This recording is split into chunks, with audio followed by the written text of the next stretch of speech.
Hola amigos y amigas del canal, gracias por estar ahí. En este video te voy a mostrar no cómo armamos este horno pizzero, que si querés ver cómo lo armamos, todavía no lo viste, te voy a dejar acá arriba la tarjeta para que puedas ir a verlo, o en los comentarios también el link a ese video. Pero como tuvo muchas reproducciones, lo que hicimos fue usarlo, hacer unas pizzas. Me había olvidado siempre de grabar cuando cocinamos, así que ahí lo vas a poder ver.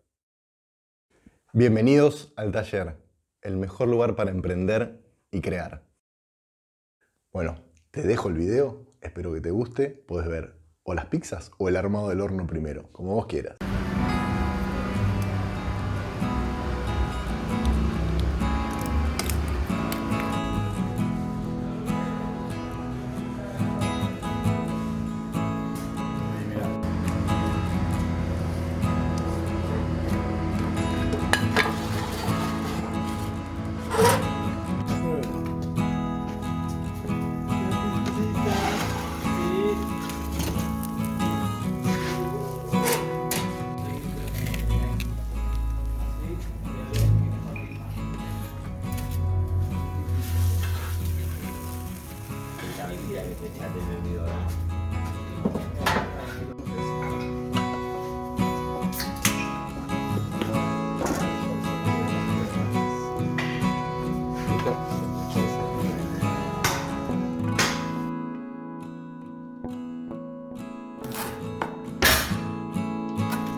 Tomate.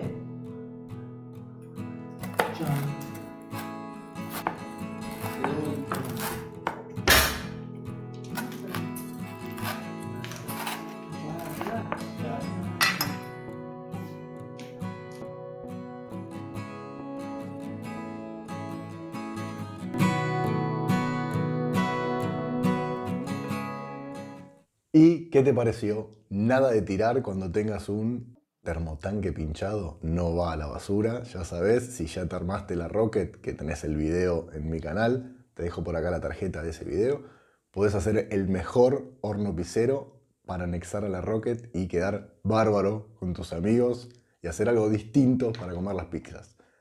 Muchas gracias por estar ahí. Nos vemos en próximas subidas del canal. Gracias.